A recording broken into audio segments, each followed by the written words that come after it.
Okay, hello everybody, and welcome to the next episode of Serenity Sparks.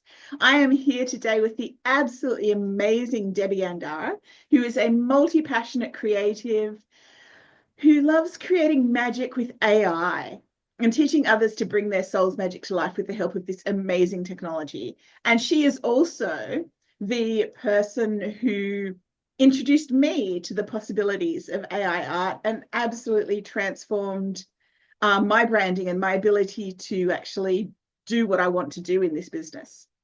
So today we're going to talk to you about some of the magic and frustrations of creating AI and what it really takes to bring your ideas and imagination to life, creating meaningful visual content which is unapologetically in alignment with your business and your soul's vision. And Debbie, I remember when I first met you, I was so frustrated because none of the stock photos I could find had ever been able to capture what I wanted to bring forth with my business. And you started showing me how we could bring the castles and dragons and rainbow landscapes that were in my imagination to life. And it was an absolute game changer.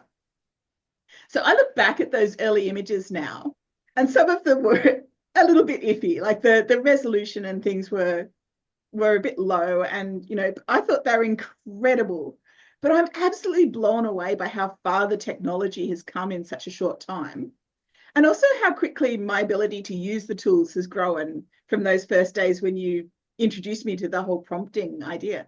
So for me, it's like you opened this door to the possibilities of blending science and soul. But I'd love to hear what attracted you to AI art in the first place. I've always been someone that was very imaginative, but thought of myself as artistically challenged. Mhm. I mean, even as a child, drawing those little stick figures in the house and everything, I kind of felt a little bit frustrated that Yeah. they weren't better. And Mm-hmm. I took some art lessons and I just resigned myself to the fact that, I'm just not artistic. That's what I thought.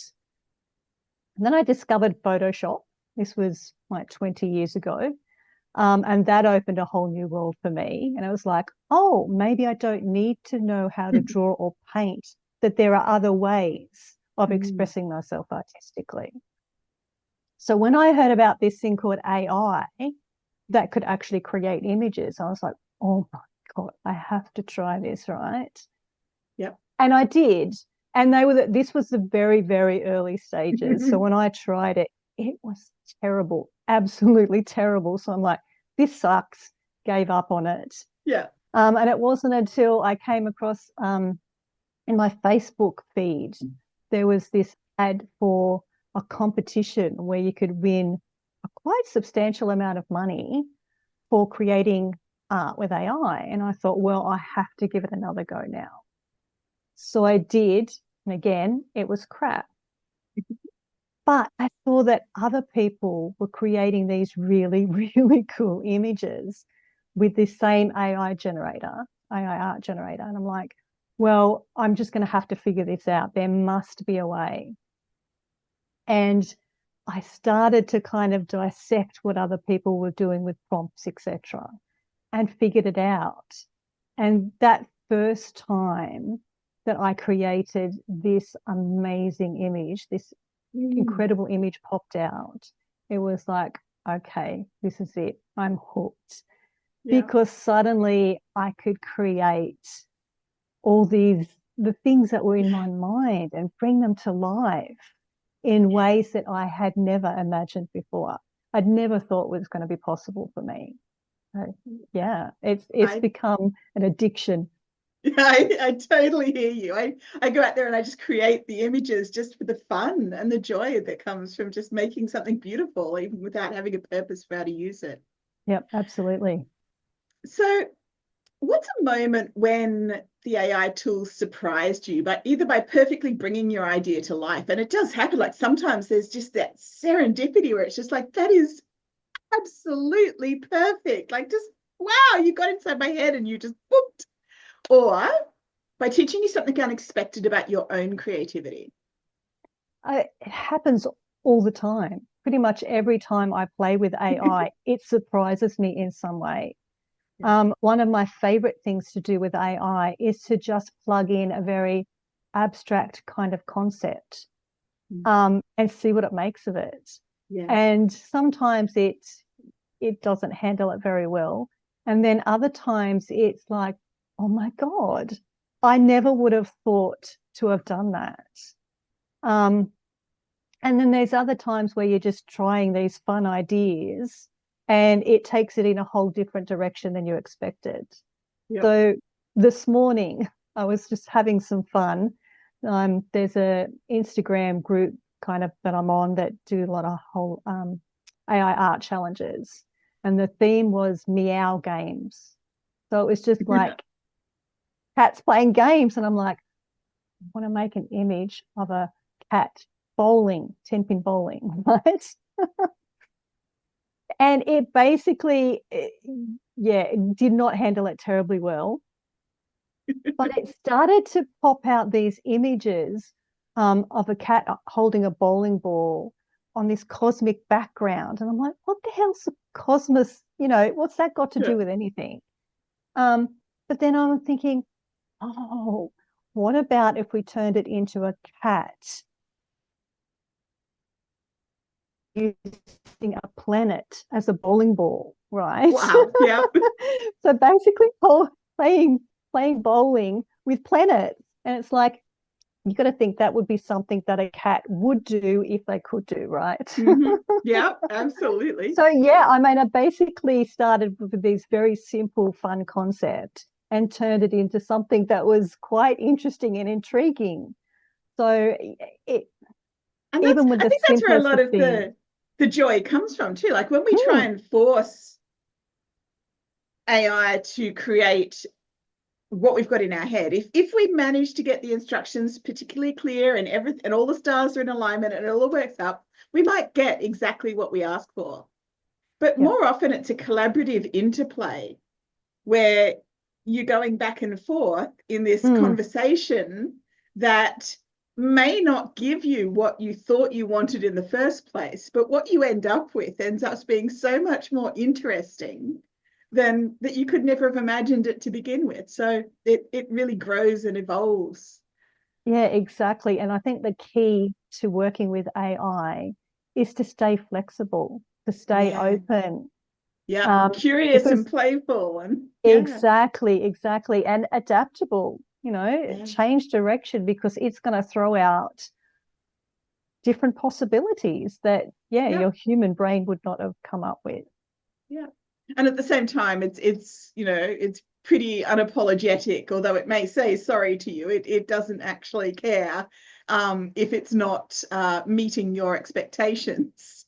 It's just doing its little thing, Yeah, and you've got exactly. to And yeah yeah, I love that about it. I love that you don't have to be, worried about being judged by it. Like yeah you get asked to do the craziest things, and it's like there's not going to be any judgment.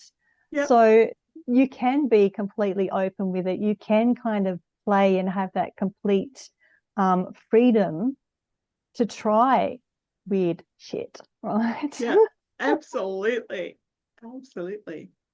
So for multi-passionate creatives like us who feel overwhelmed by the idea of starting with AI, what's one way, playful or soulful way that they can dip their toes in while honoring their unique vision and being unapologetically themselves? Yeah, I think the key is just to Yeah. play without any expectations, to come up with Yeah. an idea and don't even kind of think about your business to begin with. Yeah. Think about what's the most fun idea you can come up with for an image if it's you want to Yeah. create art, like a cat bowling, like, Yeah. come up with some crazy stuff and just play. Yeah. That is really the best way to learn. That's Yeah. how I learned with AI, and I think that's Yeah. basically how most people do. Yeah. I've got Learn. folder upon folder of images that I'm never going to use, but yeah, I had some fun creating them. Mm, yeah, so just go in without any Yeah. expectations and see what the Yeah. result is. Definitely. So AI tools can be a little bit frustrating, like dealing with a toddler at times. And unless you're very extremely clear with your instructions, they do tend to wander off on their own, and you don't get the brilliance out of them that you know they're capable of. So other than just that playful curiosity, what have you learned about balancing the magic of possibility with the frustration of technical limitations? Oh, it is about staying flexible. It's about realizing that you may have something very specific in mind to begin with, but that may not be the result you actually achieve. So you've got to remain open when you go into that, and you've got to be willing to change direction if necessary, because I often have to. Sometimes you can just tell, you try 15, 20 minutes and the AI is just not getting anywhere close to what you want. So you have to start thinking in different directions. And it really is a good tool for doing that, because I tend to think, well, most of us, I think, tend to think very linearly sometimes, straight line. We want to get from A to B in the quickest way possible. And sometimes you've just got to be prepared to kind of, branch off multiple times to get Ask where what you're else is going. possible. Yeah. Exactly. So I think it's always been the key with AI. I think AI is definitely getting better the further it gets developed, in terms of understanding what you want. But I think because it doesn't think the same way we do, I think that it opens up so many different possibilities that it does help to stay open to all of those. Yeah. AI, some people have an intense curiosity and willingness to try with AI, but it also brings up a lot of resistance. So have you experienced any pushback from people where they're hesitant or completely closed off to seeing the magic in these tools? And how do you deal with that? Yes, I've had a few experiences. I had an ex-client, a web design client, this is, basically unfriend me and block me on Facebook because I was talking about AI, was that it's evil and she doesn't want anything to do with it. And of course, when you're posting AI stuff on social media, there's always that contingent that, are just very anti-AI anything. One of the things I hear a lot is that AI is soulless, and so anything that it produces is soulless, which I've always thought kind of interesting, because we I bring see the AI. soul. Yeah, exactly. AI is just the tool. It's like a Yeah, camera. the soul Does a comes through camera have us. Yeah. soul? Yeah, Like, exactly. so I'm like, yeah, that's a very strange argument. I mean, I've seen plenty of human-made art that lacks soul. Um, and yeah, of course, there's going to be plenty of AI-made art that lacks soul. It doesn't mean that's the fault of the AI. Yeah. One of the things I love is to allow the AI art to shine unapologetically as AI art rather than trying to pretend or pass itself off or, you know, be a substitute for reality. So, I don't, there's a lot of, one of the things I've learned recently is how to put my image into an AI landscape. And I love doing it in a way that's very obviously fantasy, Yep. rather than trying to pretend that it was a photo shoot that actually happened and try and aim for that reality. Because I think AI really does shine when you allow it to be that unapologetically fantastic, brilliant, imaginative transcendence of what we can achieve with a camera. Yeah. And I think a lot of the pushback people have against AI art is the fact that, or AI images, is the fact that sometimes they can't tell whether it's created by AI or not. And, they feel like they've been fooled, right? So I think always labeling the stuff you've created with AI as AI generated alleviates that to Or some making it extent. very clear, like very Yeah, obvious in the image that it's exactly. not real. Yeah, exactly. So it's basically being very open and honest about And how the images were unapologetically created. transparent about, Exactly. this is. Yeah, and not trying to hide it at all. Yeah. Thank you so much. This has been a lovely conversation. I've really enjoyed talking to you about AI. And there'll be a link in the comment with this video when it comes through that'll let people know how that they can work with you and join me in experiencing the joy of AI art with your guidance, because it really has been a transformative and surreal and amazingly imaginative experience, this journey that you have started me on. And I'm so thrilled to be able to share that with others.